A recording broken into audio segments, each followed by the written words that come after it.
നമസ്കാരം. ടേസ്റ്റ് അവർ ട്യൂൺസ് എന്ന യൂട്യൂബ് ചാനലിലേക്ക് എല്ലാവർക്കും ഹാർദവമായ സ്വാഗതം.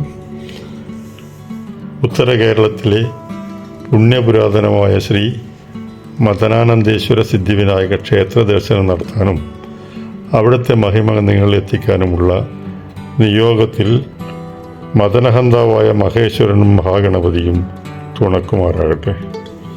മധൂർ മഹാഗണപതി ക്ഷേത്രം എന്നറിയപ്പെടുന്ന മലബാർ ദേവസ്വം ബോർഡ് കീഴിലുള്ള ഈ ക്ഷേത്രം കാസർഗോഡ് നഗരത്തിൽ നിന്നും 7 കിലോമീറ്റർ ദൂരത്തിൽ സ്ഥിതി ചെയ്യുന്നു. ക്ഷേത്രത്തിലെ പ്രധാന പ്രതിഷ്ഠാമൂർത്തികൾ ശ്രീ പരമശിവനും മഹാഗണപതിയുമാണ്.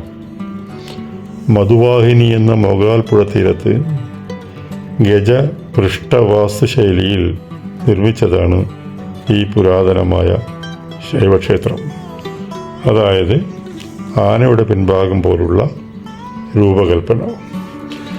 കുമ്പള ആസ്ഥാനമായി രാജ്യം ഭരിച്ച മേപ്പാടി രാജവംശം 10ാം ശതകത്തിൽ നിർമ്മിച്ചതാണ് ക്ഷേത്ര സമുച്ചയം.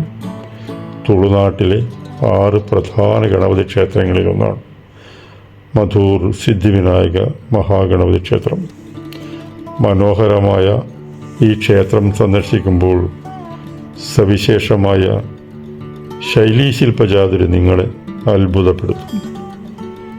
ഇവിടുത്തെ വൈവിധ്യമായ ആചാര അനുഷ്ഠാനങ്ങളാൽ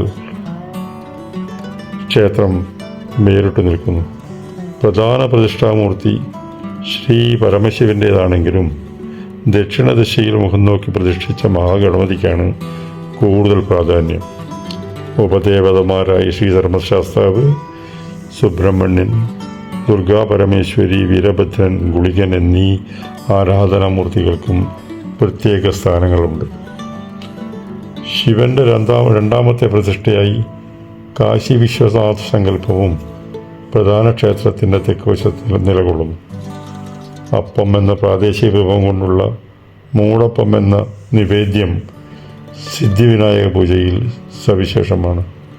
അപ്പം കൊണ്ട് ഗണപതി വിഗ്രഹത്തേക്ക് മൂടിയുള്ള ഈ പ്രാർത്ഥന, ഈ അർച്ചനയുടെ ഫലപ്രാപ്തിയിൽ ഉറച്ച വിശ്വാസമുള്ളവരാണ് ദർശനത്തിനെത്തുന്ന ഭക്തസഞ്ചയം. സവിശേഷ പൂജകളും ഉത്സവങ്ങളും ഇവിടെ നടത്തുന്നു. മധൂർ ബേഡി എന്ന 5 ദിവസം നീണ്ടു നിൽക്കുന്ന ഉത്സവം അതിവിപുലമായി കൊണ്ടാടുന്നു. കൂടാതെ ഗണേശ ചതുർത്ഥി, ശിവരാത്രി എന്നീ വിശേഷ ദിവസങ്ങളും ഭക്തബാഹുല്യം കൊണ്ടും ഭക്തിസാന്ദ്രമായ പൂജാവിധികൾ കൊണ്ടും ആചാരവൈവിധ്യം കൊണ്ടും പ്രസിദ്ധമാണ്. ഈ ക്ഷേത്രത്തെപ്പറ്റി പല അത്ഭുതകരമായ കഥകളും ജനങ്ങൾ വിശ്വസിക്കുന്നുണ്ട്. ഒരു ബ്രാഹ്മണ ബാലൻ ക്ഷേത്രഭിത്തിയിൽ ഒരു ചെറുചിത്രം ഗണപതിയുടെ വരച്ചു. അത് വളർന്നു വൻ വിഗ്രഹമായി ഇന്നത്തെ മദനാനന്ദേശ്വര സിദ്ധിവിനായകനായി എന്നാണ് പറയപ്പെടുന്നത്.